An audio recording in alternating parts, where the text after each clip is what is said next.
હાલો આજે આપણે છે ને ગપગોટા બનાવવાના છે અને એનું 2-3 કલાક પલાળી અને બેટર બનાવી નાખ્યું છે. હવે પછી શેનું બનાવ્યું છે? આ રવાનું બનાવ્યું છે. બરાબર. અને એની જોડે આજે આપણે આ બધું મટીરિયલ આપણે એની અંદર કેપ્સિકમ, ગાજર, ટમેટા, કાંદા, કોબી અને આનું આપણે થોડુંક એવું આદુ મરચી લસણ આપણે આને થોડુંક એવું ફ્રાય કરી નાખશું અને ગ્રીન ચટણી જોડે આપણે ખાશું. તો ચલો આપણે શરૂ કરીએ છીએ.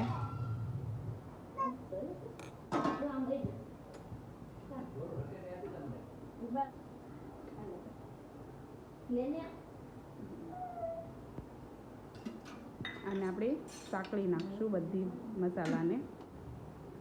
ચાલો આજે ગપગોટાની રેસીપી કરવાની છે. ચલો હવે આપણે લીમડો એડ કરશું. ચલો હવે આપણે ગાજર એડ કરવાના છે એની અંદર.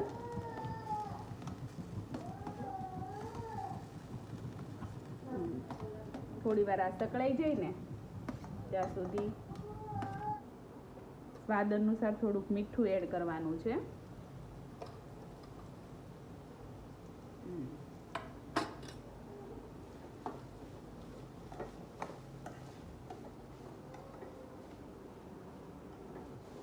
હવે આપણે કાંદા એડ કરીશું.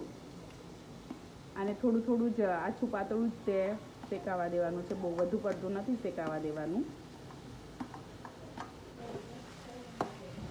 બધું જ મિક્સ કરી દેવાનું છે અને લાસ્ટમાં આદુ મરચી આપણે એડ કરીશું.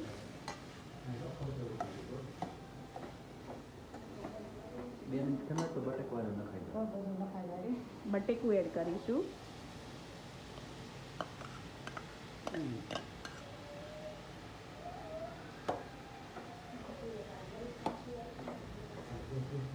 અને આને આપણે થોડી વાર ફ્રાય કરવા દઈશું.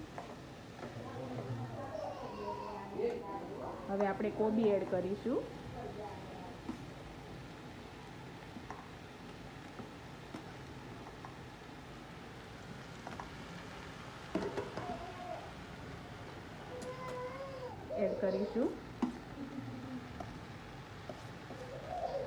ને બધો જ મસાલો આપણે આની અંદર જ એડ કરીશું અને પછી આપણે રવો કે ખીરું પલાળેલું છે ને બેટર એમાં એડ કરી દઈશું.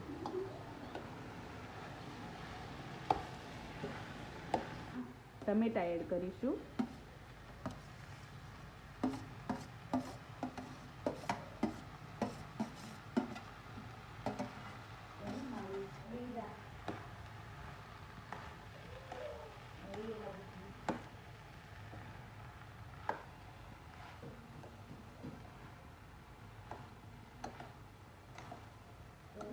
પછી આની અંદર આપણે આદુ મરચી એડ કરીશું.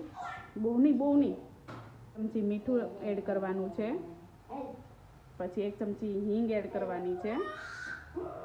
1 ચમચી જીરું પાવડર એડ કરવાનો છે. બસ હવે મિક્સ કરી દેવાનું છે.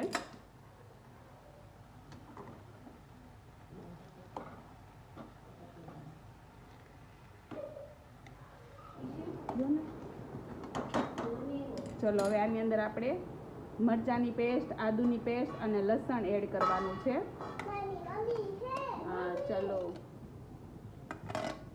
મિક્સ કરી દેવાનું છે.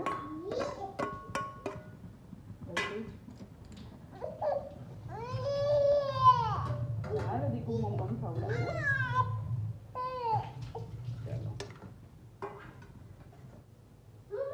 1 ચમચી હળદર પાવડર નાખવાનો છે.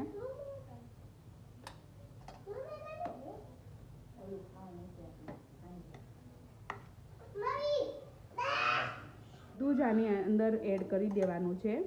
આ બેટરની અંદર બધાની જુદી જુદી રીત હોય, અમારી અલગ રીત છે. આ રીતે બધું જ એડ કરી દેવાનું છે.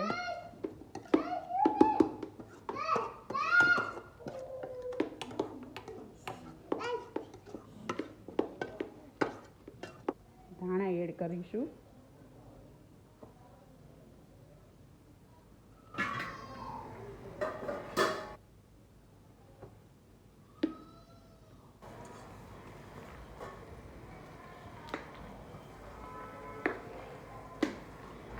આ થઈ ગયું છે આપણું બેટર કમ્પ્લીટ અને હવે આને ગપગોટા કરવાના છે.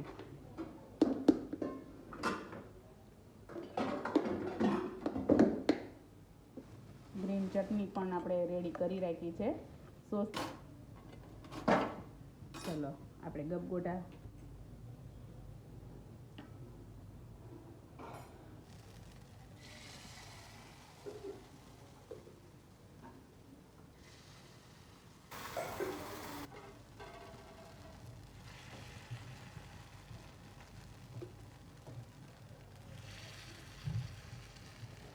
અને થોડાક શું કીધું? ફેરવી લેશું.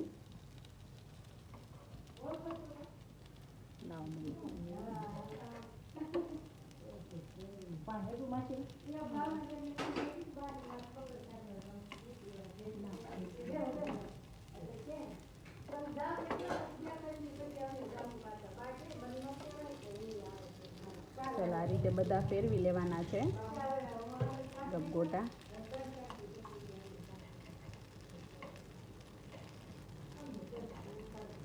પણ આ ચીજવાળા કરે. ચલો ગપગોટા એકદમ રેડી થઈ ગયા છે, સાથે ગ્રીન ચટણી અને સોસ. જોઈએ આપણે કેવા બન્યા છે.